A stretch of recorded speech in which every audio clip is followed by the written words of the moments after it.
ক্রিয়া ভাতা প্রদান কার্যক্রমের শুভ উদ্বোধন এবং ক্রিয়া কার্ড ও আন্তর্জাতিক পর্যায়ে সাফল্য অর্জনকারী ক্রীড়াবিদদের সম্মাননা প্রদান অনুষ্ঠানের প্রধান অতিথি গণপ্রজাতন্ত্রী বাংলাদেশ সরকারের মাননীয় প্রধানমন্ত্রী জনাব তারেক রহমান এমপি এবং মঞ্চে উপবিষ্ট রয়েছেন আমাদের স্থানীয় সরকার পল্লী উন্নয়ন ও সমবায় মন্ত্রণালয়ের দায়িত্বপ্রাপ্ত মন্ত্রী জনাব মির্জা ফখরুল ইসলাম আলমগীর এবং আমাদের মাননীয় মন্ত্রী উপদেষ্টা আমাদের প্রশাসক এবং সামরিক বেসামরিক বিভিন্ন পর্যায়ের কর্মকর্তাবৃন্দ, সম্মানিত অতিথিবৃন্দ এবং ক্রীড়া সংগঠক এবং আমাদের গর্বিত ক্রীড়াবিদ এবং উপস্থিত সুধীজন, আসসালামু আলাইকুম।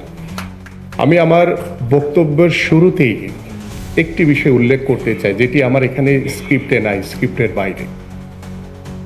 আপনারা সেদিন দেখেছেন 26শে মার্চ বিকেলবেলা আমরা যখন সাবেক খেলোয়াড়রা লাল দল এবং সবুজ দল করে আমরা একটি প্রীতি ম্যাচ আয়োজন করেছিলাম। আমাদের মাননীয় প্রধানমন্ত্রী সেদিন হঠাৎ করেই তিনি কিন্তু মাঠে উপস্থিত হয়েছেন, আপনারা সেটি পরিলক্ষিত করেছেন। এবং তিনি খেলাধুলাকে এতটাই ভালোবাসেন, এতটাই গুরুত্ব দিয়েছেন, তিনি চিন্তা করেন যে আগামীর বাংলাদেশে ক্রীড়াঙ্গনের মাধ্যমে আমরা আমাদের পারিবারিক, আমাদের সামাজিক এবং রাষ্ট্রীয় ব্যবস্থাপনায় একটি আমূল পরিবর্তন আনতে পারবো ইনশাল্লাহ। তাই আমি আন্তরিকভাবে আমাদের মাননীয় প্রধানমন্ত্রীকে ধন্যবাদ জানাই। তিনি হঠাৎ করে সেদিন উপস্থিত হয়ে সারা দেশের ক্রীড়াবিদ, ক্রীড়া সংগঠক, ক্রীড়ামোদীদেরকে যেভাবে উৎসাহিত করেছেন, আমি দৃঢ়ভাবে আশা করি আজকের এই শুরুটা তারই একটি প্রথম ইনিশিয়েটিভ। তাই আমি আশা করব এইভাবে আমরা যে শুরু করেছি সেই শুরুটা ইনশাল্লাহ আস্তে আস্তে করে আমরা এগিয়ে নিয়ে যেতে চাই, যে আগামীর বাংলাদেশে আমরা যাতে ক্রীড়াঙ্গনকে একটি সুউচ্চ জায়গায় দাঁড় করাতে পারি। প্রিয় উপস্থিতি, আজকের এই শুভ আয়োজন বাংলাদেশের ক্রীড়াঙ্গনের ইতিহাসের একটি স্মরণীয় দিন। আজ আমরা শুধু আমাদের কৃতি ক্রীড়াবিদদের সম্মাননা দিচ্ছি না, এটি বর্তমান সরকারের ক্রীড়া সংক্রান্ত নির্বাচনী ইশতেহারের প্রতিশ্রুতিগুলোকে বাস্তবায়নের গুরুত্বপূর্ণ অর্জন।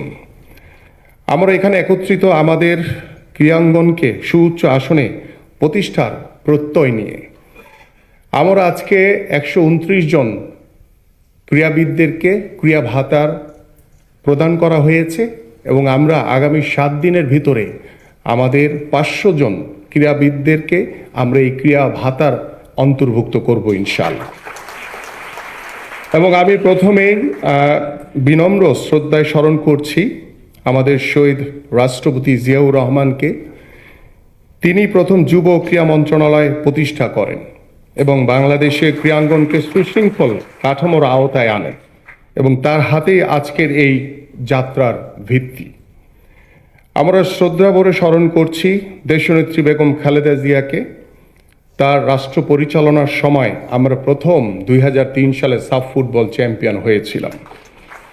ক্রীড়াবিদদের জীবনমান উন্নয়ন, মানসিক অনুপ্রেরণায় তিনি বিশেষ প্রণোদনা ও সুযোগ সুবিধা ব্যবস্থা করে গেছেন।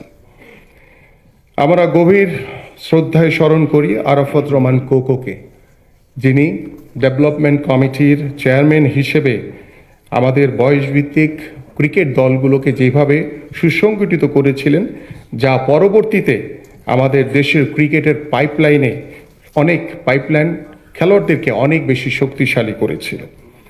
সংগঠক হিসেবে ওল্ড ইউচেস স্পোর্টস ক্লাবের প্রতিষ্ঠাতা চেয়ারম্যান হিসেবেও তার অবদান অনন্য।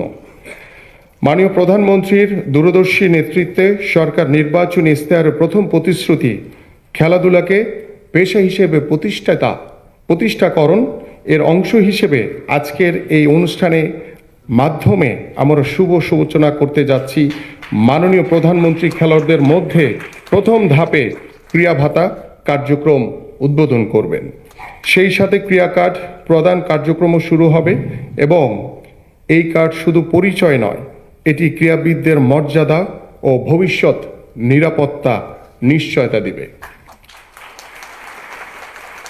বর্তমান সরকারের ক্রীড়া উন্নয়ন দর্শনের বাস্তবায়নে আমরা নির্বাচনী ইশতেহারে বর্ণিত ক্রীড়াক্ষেত্রের প্রতিটি প্রতিশ্রুতি বাস্তবায়নে কাজ করে যাচ্ছি। আজ আমি মাননীয় প্রধানমন্ত্রীর উপস্থিতিতে সেগুলো বাস্তবিক অগ্রগতি তুলে ধরতে চাই। প্রথমত, জাতীয় শিক্ষাক্রমে চতুর্থ শ্রেণী থেকে খেলাধুলা বাধ্যতামূলক করতে আমরা ইতিমধ্যে শিক্ষা মন্ত্রণালয়, প্রাথমিক ও গণশিক্ষা মন্ত্রণালয় বরাবর আধা সরকারি পত্র প্রেরণ করেছি। আগামী 2027 সালের জাতীয় শিক্ষাক্রমে এই বিষয়টি অন্তর্ভুক্ত করতে একটি আন্তঃমন্ত্রণালয় কমিটি গঠন করা হয়েছে।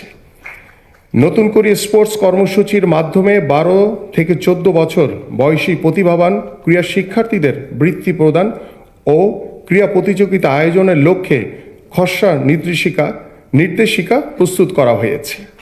আগামী 30 এপ্রিল 2026 তারিখ অথবা সুবিধাজনক সময়ে সিলেট জেলা স্টেডিয়ামে মাননীয় প্রধানমন্ত্রী এই কর্মসূচির শুভ উদ্বোধন করবেন মর্মে প্রত্যাশা করছি।